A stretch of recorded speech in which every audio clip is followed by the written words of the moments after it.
Okay, so this is the College Algebra Final Review for 2019.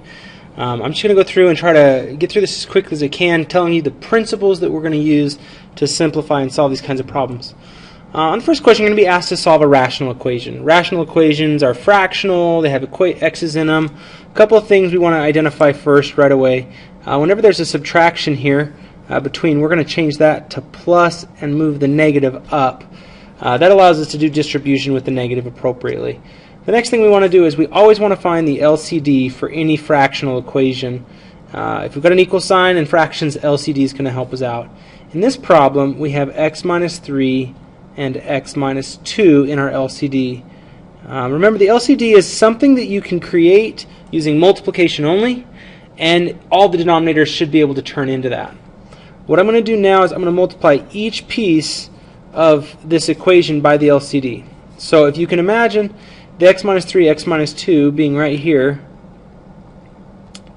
if this was all one multiplication problem, the x minus 3 in the bottom and the top should cancel, leaving me with 5 times x minus 2. That would be 5x minus 10.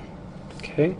As I do the next distribution, again x minus 3, x minus 2, the x minus 2's would cancel, and I'd be left with negative 3 times x minus 3. This is really where that negative matters a lot. We get negative 3x plus 9. A lot of people would put a minus 9 there because they wouldn't realize the extra negative multiplication. And this is going to equal, over on the left side, the x minus 3 will cancel, and you'll be left with x minus 2 times 4, or 4x minus 8. At this point, we have a pretty standard looking equation. We just need to solve by putting all the x's on one side and our non-x's on the other. If I look, I got a 5x and a negative 3x. That's a total of 2x. I'm going to go ahead and minus 2x from the left and right. While I'm doing that, I'll move my 8 over by adding it. I got to be careful. Those cancel each other. The 8 and negative 8. I get 2x over here equals 9 and 8 is 17. Minus 10 is a positive 7. And you divide by 2, x is 3.5. Okay. As we look at the next two equations, both of them are asking us to solve for a variable. And both of them have a very similar attribute in them. The variable that we're looking for in this problem is r, and r resides in the denominator of the fraction. That tells me that I need to get my r out of the denominator first before I try solving. In the equation p equals a over 1 plus rt, in order to move the whole denominator, I can do the old Welcheroo, it's like I like to call it. That gives me 1 plus rt equals a over p. And now all I have to do is remove everything that's around the r. Well, the first thing I would do is I'd subtract 1. Now if you look at the answers here in this multiple choice, they never say minus 1 on them. So I probably should turn this 1 into a fraction like p over p, so I have a common denominator here. This gives me rt equals a minus p all over p. All I have left to do is to divide by t. Well, dividing by t when a fraction is involved gets kind of complicated. So instead of dividing by t, I'm going to multiply by its reciprocal, which would be 1 over t. This would give me a minus p over pt, which looks to be option B. Okay, number 2, the second version of number 2, has basically the same structure. This time we're solving for r, which is again in the denominator. So I'm going to do the old Welcheroo and have 1 minus r equals a1 over s. Here I'm going to go ahead and minus 1. And if I minus 1, I'm probably going to want to make that 1 an s over s. So now I have negative r equals a1 minus s all over s. The only problem with this is that I've got a negative r. So I would need to multiply by negative 1 or divide by negative 1. If I times this by negative 1, I'd have to times this by negative 1. Don't do the top and bottom, because then the negatives cancel and you didn't actually multiply by negative 1. We distribute that, and we get that positive r is negative a1 plus s all over s. Or you could have s minus a1 all over s. But it should look something similar to that. When we look for slopes of lines parallel and perpendicular, first thing you need to know is the slope of the original line. So we need to solve this for y by minusing 3x. Negative 4y equals negative 3x plus 18. And now we need to divide by negative 4. So here y will equal a positive 3/4 because a negative over a negative, whoops, I'm losing you. A negative over a negative turns out positive, so positive 3/4 x minus 18 over 4, which is negative 9/2. But I really don't care about that. All I really wanted was the slope of the original problem, which is 3/4. If you're asked for parallel, the slope is always the same thing. We don't make any changes for parallel. For perpendicular, we have to use what's called the negative reciprocal, which means we change the sign. Since this was positive, we're going to go negative. Reciprocal is a flipped fraction, so 4/3 would be perpendicular. If you're looking for parallel, it's the same thing. Perpendicular, it's the reciprocal, but negative. All right. Question number 4 says we need to find all real and imaginary solutions to the equation x squared minus, this is supposed to, x to the fourth minus 2x squared. There was a typo there, minus 48. When we have an x to the fourth and then x squared, we can treat this just like an x squared equation where we do our traditional factoring. And so we are going to go ahead and try to factor this using the same pattern. Instead of using x to the fourth and doing x and x, because we have x to the fourth, we're going to have to go x squared and x squared. But those multiplied still make x to the fourth. And then when I look at my 48, I'm looking at what are the factors of 48 that subtract to make 2, and that would be 6 and 8. So I'm going to throw a 6 in here and an 8 in here. And because the 48 is negative, I have to have one of each. To get a negative 2 total, I'm going to need a negative 8 and a positive 6. Now I'm not done because technically I haven't found x. I've just gotten x squared. But I do know that x squared will be negative 6 or x squared will be positive 8. That information comes just from solving those two parentheses. At this point, what we want to do is go ahead and take the square root of both sides on both of these equations. And don't forget to put a plus or minus in front of your square roots when you insert them. So here I have x equals plus or minus. 6 does not have a square root, and it doesn't break down. It's a 3 and a 2, but that doesn't do anything for me. But this negative right there should come out as an I, and then I'm left with root 6. So there's 2 answers. Now there are 2 more over here. As I look at x is equal to plus or minus. Now root 8 does break down into root 4 and root 2. The reason we like that combo is we know the square root of 4 happens to be 2, and then the leftover root 2 comes along. So those would be our final solutions for those. Again, we knew that there would be 4, or we hoped that there would be 4 if we included our imaginaries, and so we go from there. Question number 5 is really simple. The issue most people have is they don't understand how to read the graph. We're looking for areas of increase, where it's increasing or going up, when is it decreasing, and when is it constant. Now a constant graph means that it's horizontal. I don't see anywhere in this graph where the graph is flat, so I'm just going to come in and say that there are none for constant. Increasing though, we're looking for when is the graph going up. Well, if I follow the graph, it's dropping, dropping, dropping, dropping, dropping, and then right here it starts to turn around and come up till this high point. What we care about though is the x coordinates for that increase. I don't care how high it goes or how low it goes. I want to know when is it going up and when is it going down. So it appears to be going up from -1 to +1. And we're going to do that with a parentheses on both ends. No brackets because we're not including that point. That point is the point when it changes from going up to going down. Decreasing, you know, this has been coming down for a ways. Well, how far over does it go before it stops coming down? Well, this graph, we know it has those arrows on it. So it's going to continue to go down from -infinity all the way to here. So you can imagine this region here, this is all decreasing on the left. It's also all decreasing on the right. And so we would say from -infinity to -1 union from 1 to infinity. Okay, so now what we need to do is question 6. There's 2 of these. We're doing composition. Remember, the rule is that you start with your outside function and you put g inside of that function.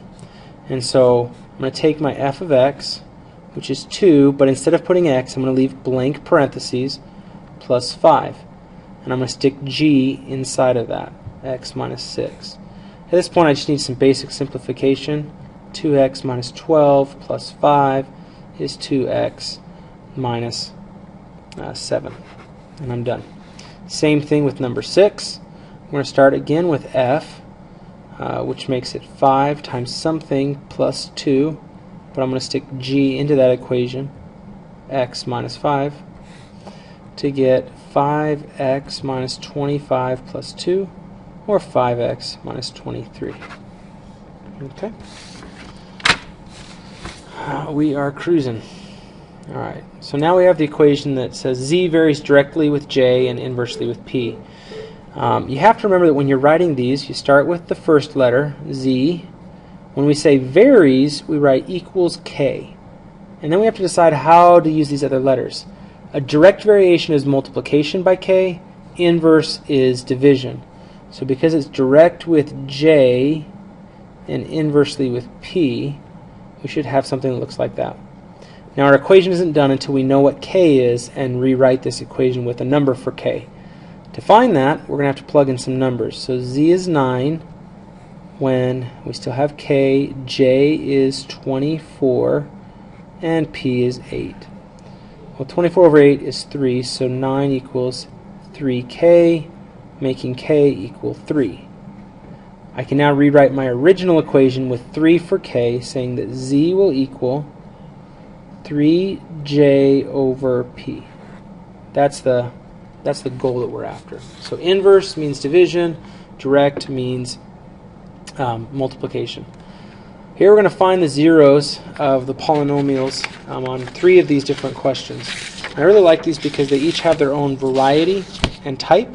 We like to use a graphing calculator whenever possible, but they're not always obvious. If you graph question number 8 in the graphing calculator, you'll find that there's not an obvious zero. And so what I'm going to do is I'm going to do a little bit of guess and check. 3, -1, -6, and 2. Now my goal is to get a 0 down here. And so if I don't get a 0, I'm going to change my numbers. The way we find our list is by doing the P over Q set that we're going to get tested on later anyway. It's the factors of the last number, which are 1 and 2, over the factors of the first number, which are 1 and 3.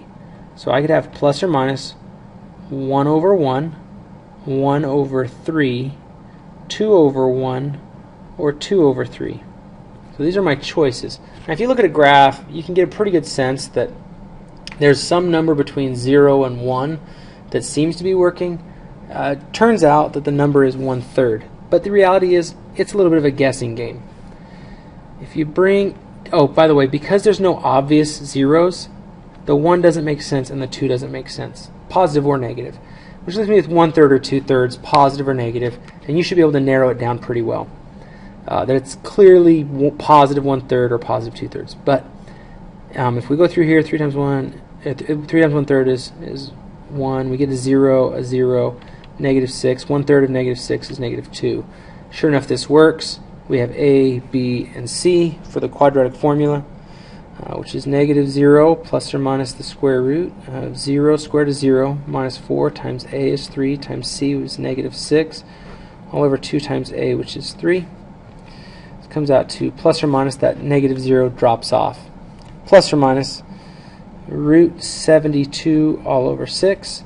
Well, 72 splits as 36 and 2, which makes this plus or minus 6 root 2 all over 6, which is then plus or minus root 2. There's 2 of my answers, and there's my third answer. Again, you're going to be finding 3 solutions. Question number 8 says to find all zeros, and x cubed minus 3x squared plus 7x minus 5 1, negative 3, 7, negative 5. If you graph this, there's one place where it clearly crosses.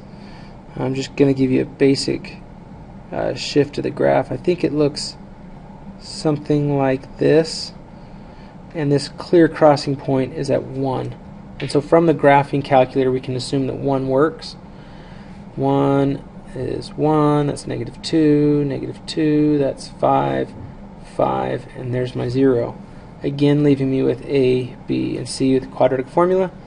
So I'm going to use negative b, which is 2, plus or minus the square root of 2 squared is 4, minus 4 times a is 1, times c is 5, all over 2 times a, which is 1, gives me 2 plus or minus the square root of negative 16 all over 2.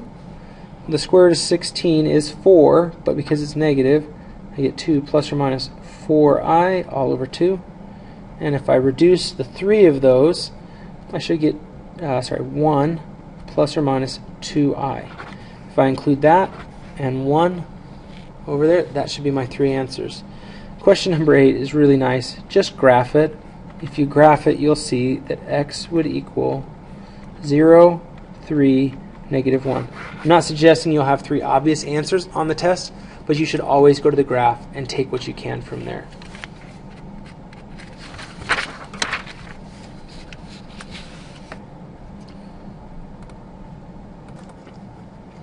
Alright, so now I'm going to do this P over Q set stuff, which is when we take the last number divided by the first number with all the factors. This is how I was finding the choices or possibilities for the question 8.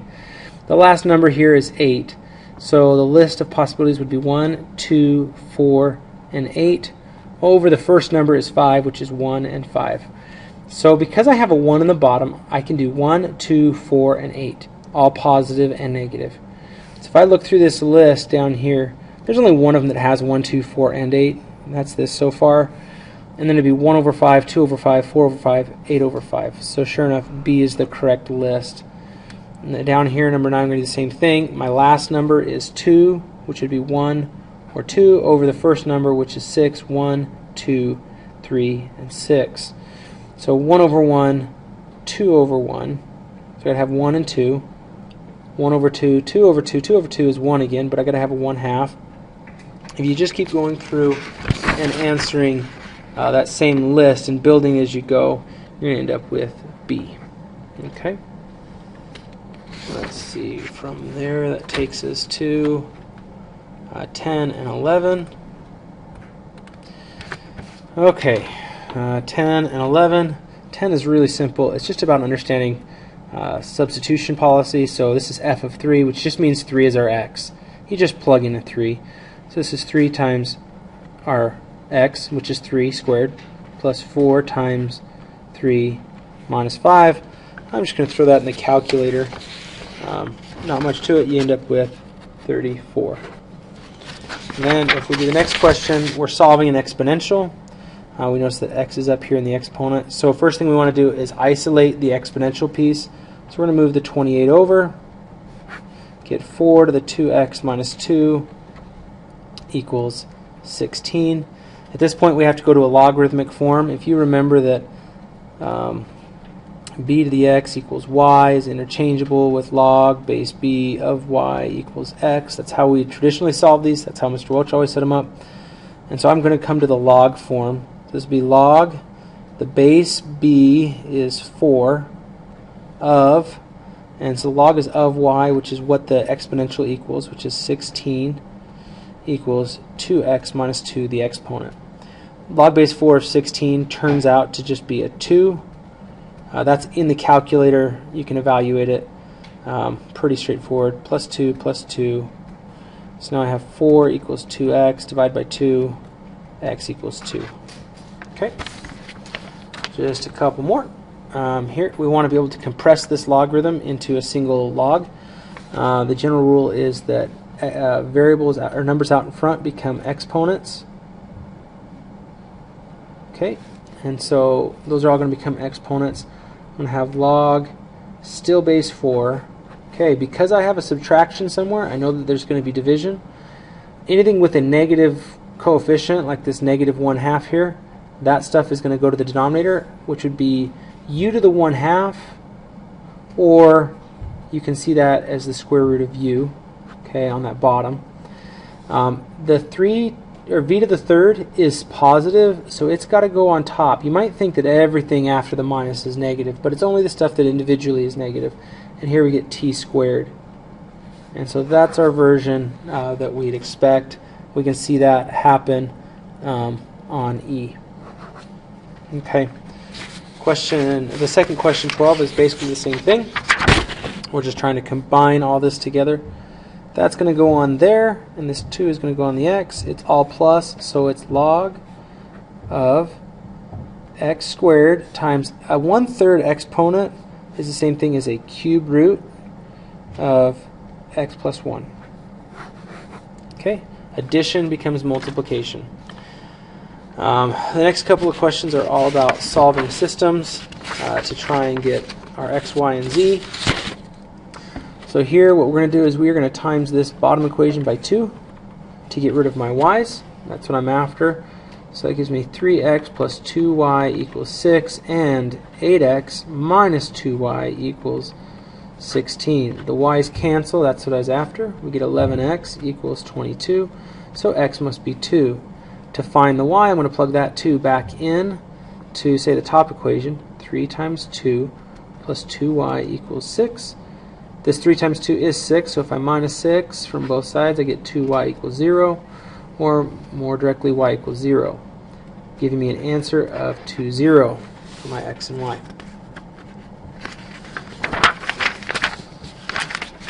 The next two problems are 3 by 3 systems. I'm going to call this equation 1, 2, and 3, so I can keep track of them. We need to pick a variable that we can eliminate multiple times. In this first set, I think that it makes sense to try and get rid of the z's. They're simple enough to remove, so I think I'm going to go that way. I'm going to go with equation number 1 times 2, which would be 4x minus 10y plus 4z equals negative 8, and equation number 3, which would be 5x minus 3y minus 4z equals negative 18, making 9x minus 13y equal negative 26. And this would be equation number 4. For my next combo, I'm going to use 2 and 3. Equation number 2 is going to have to be multiplied by 4, and equation 3 is going to be multiplied by 3. Equation number 2 times 4 is 12x plus 8y plus 12z equals 52, and equation 3 times 3 is 15x minus 9y minus 12z equals negative 54. Gives me 27x minus y equals negative 2, and that's equation number 5. As I combine these two, I'm going to try to eliminate one of them. It really doesn't matter which one you eliminate. I'm going to go after 27 on the x's, so I'm going to take equation number 4 times 3, or negative 3, which would make it negative 27x plus 39y equals 78, and equation number 5 I'll leave as 27x minus y equals negative 2. X's cancel, I get 38y equals 76, so y equals 2. If we take that 2 and plug it into equation 4 or 5, I'm going to plug mine into 4, it should spit out that x equals 0, and if I plug those 2 into 1, 2, or 3, I'm going to choose number 1. If you plug in 0 for x and 2 for y, you should get that z is 3, giving us a final answer of 0, 2, 3. Okay. Expectation is that you guys can do that back substitution at the end. The second number 14 is very, very much the same. In some ways it's a little bit easier. I'm going to assume you guys can get through it. 1, negative 2, 0 should be your answer there. When it comes to sketching the graph of these two inequalities and getting the solution, what we need to do is actually get them to be y equals. I don't like that this is a negative y, so I'm going to add it over, and as a process I'll subtract the 2 back. gives me y on the greater than equal to side, 3x minus 2. And I can go down 2, put a dot. I'm going to go up 3 over 1. That is my slope, 3 over 1. Because of the inequality bar, this is a solid line. So it should look something like that. And because y is on the greater than side of the inequality, all this shading should be above that line. Now on this one, to get y alone, I need to get x moved over. So this is y is greater than x, or negative x, plus 0. So I'm going to start right here at 0, and I'm going to go down 1 over 1, down 1 over 1.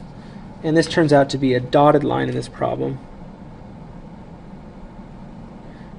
But it's also y is still on the greater than side, so that's shading above this line, and the double shaded region should be right up there where we end up with our final solution. Last question for this half of the video is to find the center and radius of this circle. Well, the center is always based on what's grouped with x and y. We always switch the sign, so we're going to get a positive 3 to positive 2. That's our center. And then you have to remember that this is basically Pythagorean's theorem. It's something squared plus something squared equals something squared. The radius is that something. So the radius is not 81. It's the thing that was squared to create the 81, which would be 9. Okay, we'll stop there and do the second half of the video in another video.